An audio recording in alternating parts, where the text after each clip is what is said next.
कला आणि अद्वैत दोघंही ऑफिसमध्ये काम करत असतात. त्यावेळी कला अद्वैतला म्हणते की चांदेकर, तुला जर मीटिंगच्या वेळी काही डिझाईन्स दाखवायच्या असतील तर ह्या 3 डिझाईन्स मी रेडी करून ठेवल्यात, त्या तू दाखवू शकतोस. अद्वैत म्हणतो की बरं ठीक आहे, आणि मला ज्या काही गोष्टी लागतात त्या मी मेल करून ठेवल्यात, त्या एकदा चेक करून घे.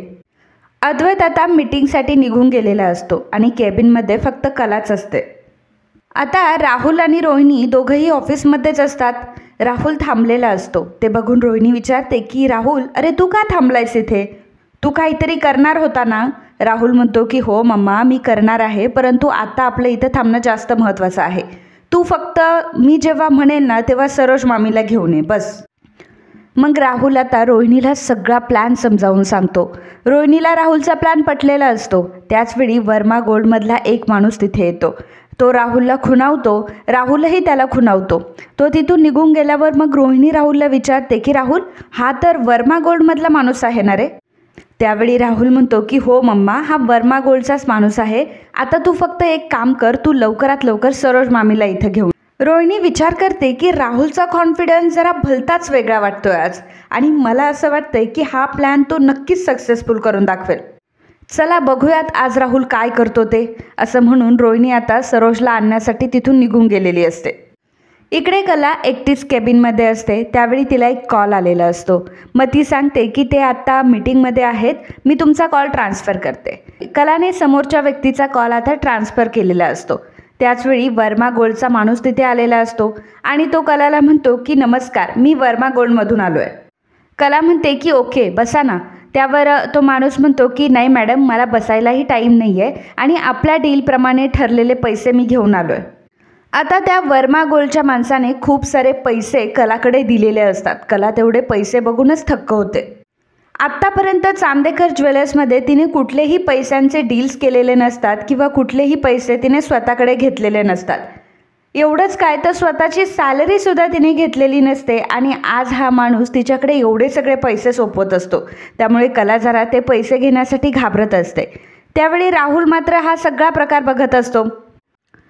मंडळी, जर व्हिडिओला लाईक करायला तुम्ही विसरला असाल तर लगेच आपल्या व्हिडिओला लाईक करा आणि कमेंट करून सांगा की तुम्हाला आपल्या चॅनलवर अजून कुठल्या सिरियल्स बघायला आवडतील. ॲक्च्युली राहुलला हा प्लॅन सांगितलेला असतो नैनाने राहुलला सांगितलेलं असतं की राहुल, तू एक काम कर, तू आता त्या माणसाला, म्हणजे जो कोणी डीलर आहे त्याला तू पैसे दे, म्हणजे तो कलाला पैसे देईल ॲज अ डील म्हणून.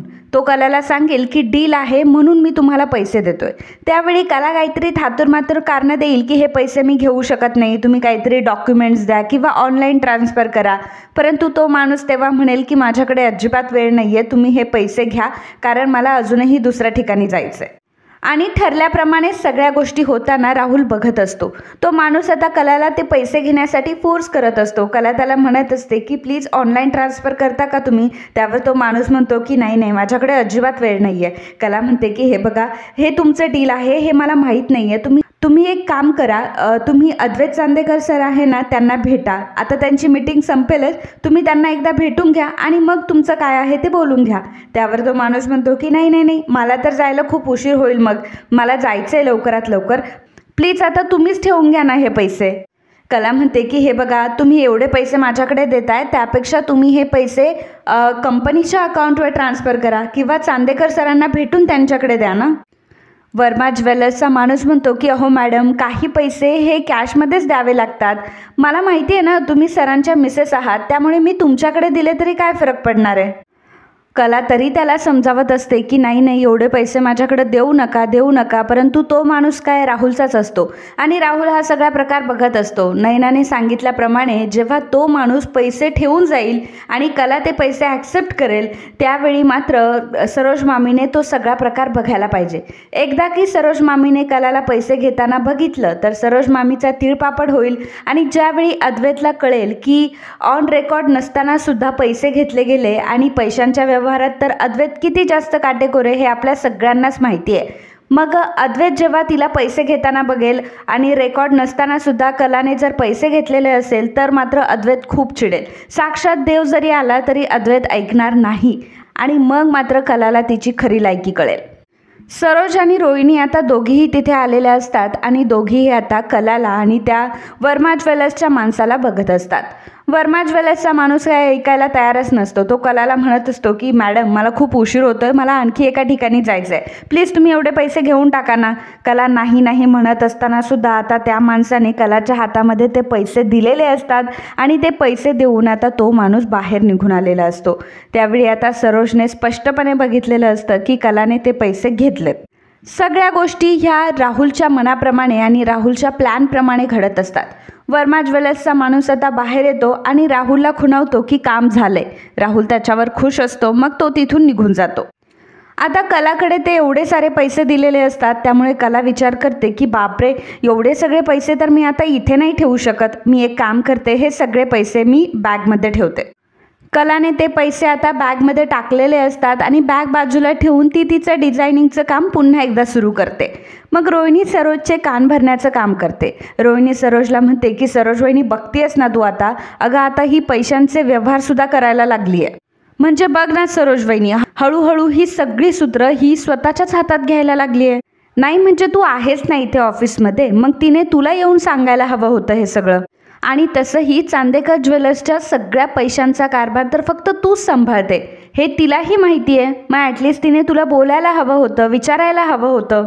अगं सरोज वहिनी, निदान त्या माणसाने तिला पैसे दिले, चल इथपर्यंत मान्य केलं, परंतु ती हे तर म्हणू शकत होती ना की हे पैसे तुम्ही सरोज मॅडमकडे द्या, सरोज मॅडम ऑफिसमध्येच आहे.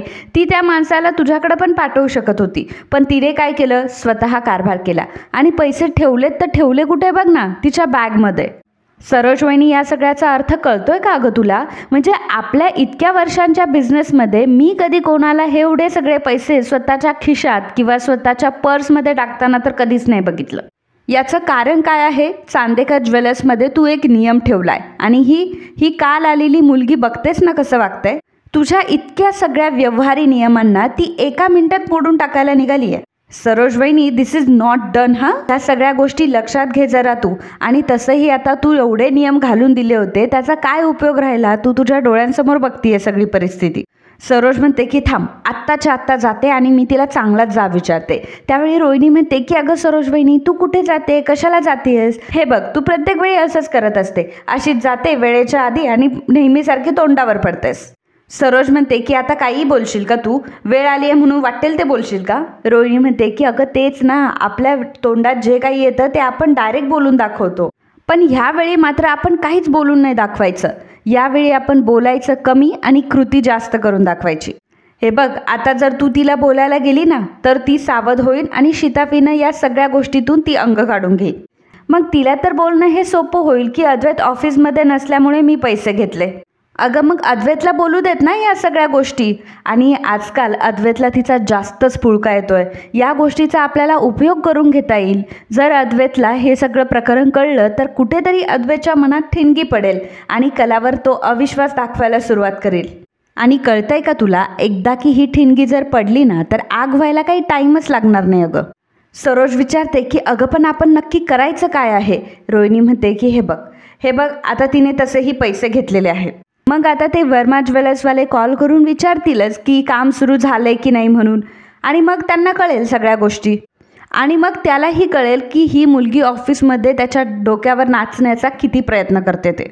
रोहिणीने सरोजच्या डोक्यामध्ये या सगळ्या गोष्टी भरून दिलेल्या असतात आणि सरोजला रोहिणीचा प्लॅन खूप आवडलेला असतो. तर रोहिणी आता बाजूला येते आणि राहुलला भेटते. राहुल म्हणतो की काय मग मम्मा, आवडला ना तुला माझा प्लॅन? मग राहुल रोहिणीला विचारतो की काय मम्मा, आता तरी तू इम्प्रेस झाली आहेस की नाही माझ्यावर? त्यावेळी रोहिणी राहुलला टाळी देते आणि म्हणते की वा राहुल, तू काय कम्मालीचा प्लॅन बनवला आज.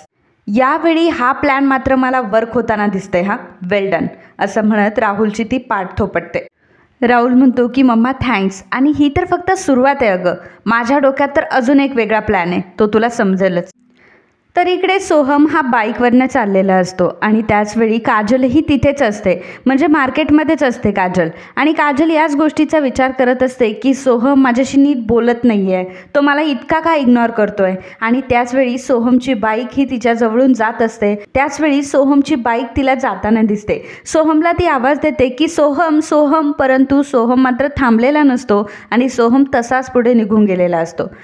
ॲक्च्युली सोहमने काजलला बघितलेलंच नसतं आणि सोहम हा काजलचाच त्यावेळी विचार करत असतो की ही मला नाही म्हटली, आता ही मला कसं वागते माझ्याशी, या सगळ्या गोष्टींचा तो विचार करत असतो आणि काजल देखील त्याचाच विचार करत असते. आणि काजलला फार वाईट वाटतं की तिने सोहमला थांबवलं तरी देखील सोहम काही थांबला नाही आणि त्यामुळे तिचा खूप मूड ऑफ होतो. त्यानंतर सोहम जेव्हा बाईकवरनं पुढे जात असतो तेव्हा एक आजी आजोबा हे रस्त्याच्या मधोमध थांबलेले असतात आणि नेमकं सोहम जेव्हा गाडी चालवत असतो तेव्हा चुकून त्यांना कट मारला जातो आणि ते आजी आजोबा खाली पडतात. आता ते खाली पडल्यावर तिथे एक मुलगी येते आणि ती मुलगी त्या आजी आजोबांची खूप काळजी घेत असते. त्या आजी आजोबांना ती पाणी वगैरे देते, त्यांना विचारते की तुम्ही बरे तर आहात ना. सोहम आता घाबरलेला असतो, आजी आजोबांना काही झालंय की काय हे बघायला आता तो आलेला असतो. तर अनामिका जेव्हा त्या आजी आजोबांना पाणी देत असते तेव्हा बाकीचे लोक म्हणत असतात की कोण होता तो गाडीवाला, त्याने गाडी ठोकली ना, त्यानेच या आजी आजोबांना खाली पाडलं. त्यावेळी ती मुलगी जिचं नाव असतं अनामिका, ती अनामिका म्हणते की अहो त्यांची काही चूक नाही आहे, खरं तर आजी आजोबा मध्ये आले म्हणून ते खाली पडले, ज्याची बाईक होती ना त्याची काही चूक नाही आहे. असं म्हटल्यावर सोहम आता पुढे जातो की ही मुलगी नक्की कोण आहे बघण्यासाठी आणि माझी हिने बाजू घेतली म्हणून सोहम आता पुढे जातो. आजी आजोबांना तो विचारतो की तुम्ही ठीक तर आहात ना, खरंच सॉरी माझ्याकडनं गाडी ठोकली गेली, मला माफ करा, ते सगळं घाईत होऊन गेलं. त्यावेळी अनामिका म्हणते की अहो तुमची काही चूक नाही आहे आणि अनामिका सोहमला बघते. सोहम आणि अनामिका हे काय पहिल्यांदाच भेटलेले नसतात, ऑलरेडी त्यांची एकदा भेट झालेली असते आणि त्यामुळे दोघंही एकमेकांना ओळखतात. सोहम म्हणतो की अरे अनामिकाच ना, तेव्हा अनामिका म्हणते की हो, आणि तू सोहम राईट. तेव्हा सोहम म्हणतो की हो मी सोहमच. सोहम त्या आजी आणि आजोबांना विचारतो की मी एक काम करू का, मी तुम्हाला घरी ड्रॉप करू का. त्या आजी म्हणते की अरे काही नाही बाळा, इतकं काही नाही झालंय, आणि तसंही आजकालची पोरं गाडी ठोकून वगैरे तिथून निघून जातात, परंतु तू मात्र आम्हाला घरी सोडायला बोललास हेच आमच्यासाठी खूप झालं. आजोबा देखील म्हणतात की तुम्ही दोघं मुलं आमच्यासाठी थांबलात, आमची एवढी काळजी घेतली, आम्हाला पाणी वगैरे दिलं, त्यातच आम्ही भरून पावलो, आम्हाला काही झालेलं नाही आहे. मग अनामिका त्या आजी आजोबाला रोड क्रॉस करायला मदत करत असते, त्यांची काळजी घेत असते, त्यांच्याशी खूप छान बोलत असते. त्यावेळी सोहम तिच्याकडे बघत असतो आणि सोहमला तिचा स्वभाव फार आवडतो. तर इकडे कला जेव्हा ऑफिसमध्ये असते, आता कलाच्या बॅगमध्ये पैसे तर असतातच, मग रोहिणी विचार करते की आता हाच टाईम आहे, हाच योग्य टाईम आहे की कलाला घरी पाठवण्याचा. एकदा की ही घरी गेली की मग आपण आपला प्लॅन सक्सेसफुल करू शकतो. मग रोहिणी कलाकडे जाते आणि कलाला विचारते की काय ग, अजून तर घरी नाही गेलीस का. त्यावेळी कला म्हणते की नाही रोहिणी मॅडम, ॲक्च्युली अद्वैतची मीटिंग अजून संपलेली नाही आहे ना, मग त्याची मीटिंग संपल्यावर आम्ही दोघं सोबतच जाणार आहोत. रोहिणी म्हणते की अगं अद्वैतने तुला सांगितलं नाही का. अगं ॲक्च्युली अद्वैतला यायला खूप उशीर होणार आहे, त्यामुळे मला काय वाटतं की तू घरी जा ना, कारण कसं डॅडचं औषध पाणी खाणं पिणं सगळं काही तूच तर बघतेस. आता जर तू इथे असली तर सगळं काही एकट्या रजनीवर पडेल, त्यापेक्षा तू एक काम कर ना, तू आता घरी जा, आणि तसंही आम्ही सर्वजण आहोत की ऑफिसमध्ये, आणि तसंही डिझाईनचं काम तर तू घरी बसूनही करू शकते ना. त्यावेळी कला म्हणते की हो. कला विचार करू लागते की हो, तसंही डिझाईनचं काम मी घरीही करू शकते आणि खूप आता उशीरसुद्धा झाला आहे, सगळी कामं रजनी मॅडमवर पडली असतील आणि तिकडे रजनी मॅडम एकट्याच असतील, काय करू मी. रोहिणी म्हणते की काय ग, कसला विचार करते. त्यावेळी कला म्हणते की काय नाही, मग निघते मी, थोड्या वेळात निघते. रोहिणी म्हणते की अगं थोड्या वेळात कशाला, पुन्हा तुला ट्रॅफिक लागेल आणि त्यामुळे पुन्हा जायला उशीर होईल, त्यापेक्षा आत्ताच निघ. मग कला आता केबिनमध्ये जाते. केबिनमध्ये तिने जे पैसे टाकलेले असते ती बॅग आता ती घेते व्यवस्थित, आणि बॅग घेऊन आता ती निघालेली असते. रोहिणी मनात विचार करत असते की चला, बाण अगदी बरोबर लागलाय, प्लॅन अगदी सक्सेसफुल होण्याच्या जोरावर आहे. इकडे अनामिका आणि सोहम दोघंही बोलत आलेले असतात. अनामिका सोहमला म्हणते की खरंच म्हातारपण अगदी छान असतं ना, म्हणजे आपल्याला कितीही दुसऱ्याची गरज असली तरीसुद्धा आपण इंडिपेंडेंट आहो हे लोकांना दाखवण्याची मजाच काहीतरी वेगळी असते. सोहम म्हणतो की अरे वा, मला माहीत नव्हतं तू एवढ्या लवकर म्हातारी होशील ते. तेव्हा अनामिका म्हणते की हो मला माहिती आहे, तू कितीही म्हातारा झाला ना तरीसुद्धा मस्करी करण्याची ही सवय तुझी काही कधी जाणार नाही. सोहम हसू लागतो. मग अनामिका म्हणते की अरे मी आता जिकडे राहते ना तिकडे असेच एक आजी आजोबा आहेत. ॲक्च्युली त्यांचा मुलगा जो आहे ना तो US ला असतो, त्यामुळे मी त्यांची मदत करत असते. पण तुला माहिती आहे का, जेव्हा मी त्यांची मदत करते ना तेव्हा मला ते काहीतरी गिफ्ट वगैरे किंवा मग खाऊ वगैरे देतच असतात. सोहम म्हणतो की यार रिअली इम्प्रेस, म्हणजे तू किती सगळ्यांची काळजी घेतेस ना, नाहीतर आधी कशी होती तू. त्यावर अनामिका म्हणते ए सोहू, आधी कशी होते म्हणजे. मी आधीपासूनच सगळ्यांची काळजी घेते. मग सोहम म्हणतो की अरे वा, मस्त वाटलं तुला भेटून. मला सांग की तू मला सोहू कधीपासून म्हणायला लागलीस? अनामिका म्हणते की खरंच तू म्हातारा झालायस का रे? नाही, मला असं वाटतं की खरंच तू विसरायलाच लागलाय सगळ्या गोष्टी. तू एक काम कर, तू आता घरी जा आणि आठवण्याचा प्रयत्न कर. नाही म्हणजे तू आठवण्याचा जर प्रयत्न केला तर कदाचित तुला आठवेल सगळ्या गोष्टी. बरं, आता तू कुठे जात होता हे तरी तुला आठवतंय का? सोहम म्हणतो की अरे हो, विसरलोच, मी एका कामासाठी जात होतो. तेव्हा अनामिका म्हणते की बघ, उगाचच तुला म्हातारा म्हटले का? आत्ताच तू गोष्टी विसरायला लागलाय. सोहम हसायला लागतो आणि म्हणतो की चल, मी आता येतो. दोघंही एकमेकांना भेटतात आणि मग तिथून निघून जातात. सोहम आता गाडीजवळ आलेला असतो, पण त्याच वेळी आता अनामिका त्याला थांबवते, कारण सोहमच्या गाडीची चावी तिथेच पडलेली असते आणि अनामिकाला ती सापडते. म्हणून अनामिका सोहमला सांगते की सोहम जरा थांब. सोहमला ती गाडीची चावी आणून देते. मग सोहम आता गाडी चालवायला लागतो. अनामिका त्याला म्हणते की सोहम हेल्मेट घाल. मग सोहम हेल्मेट देखील घालतो.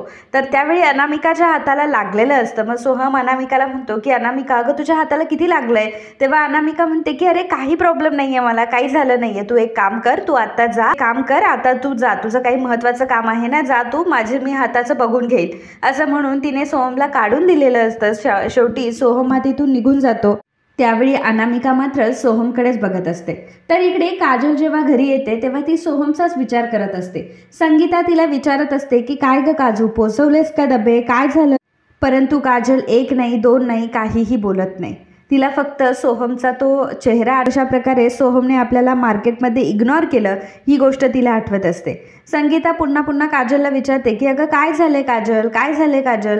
मग काजल जवळ येते, काजलला ती हात लावते. मग कुठेतरी काजल भानावर येते आणि म्हणते की काय नाही, पोचवले मी डबे. संगीता म्हणते की अगं काय करतेयस असं तू, मी विचारतेयस काय, तू बोलतेयस काय, काय झाले नक्की तुला? त्यावेळी काजल म्हणते की काही नाही, मी आलेच. असं म्हटल्यावर संगीता पुन्हा एकदा काजलला विचारते की अगं मी काहीतरी विचारते तुला, सांग ना काय झालंय? काजल म्हणते की अगं कुठे काय, काही नाही झालंय. असं म्हणून काजल तिथून निघून जाते. परंतु आता संगीताला कळलेलं असतं की हिला नक्कीच काहीतरी झालंय.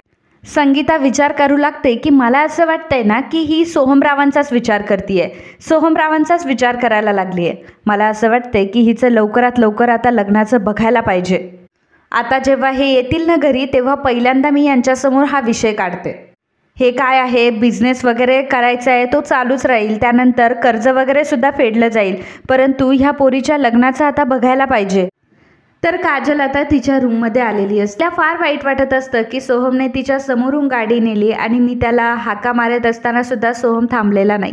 या गोष्टीचं तिला वाईट वाटलेलं असतं, परंतु ॲक्च्युली सोहमने तिला बघितलेलं नसतं आणि तिला वाटत असतं की सोहमने तिला बघितलंय. मग काजल विचार करत असते की हा आपल्याशी असा का वागतोय, याला नक्की काय झालं असेल? तर इकडे सोहम हा विचारांमध्ये असतो.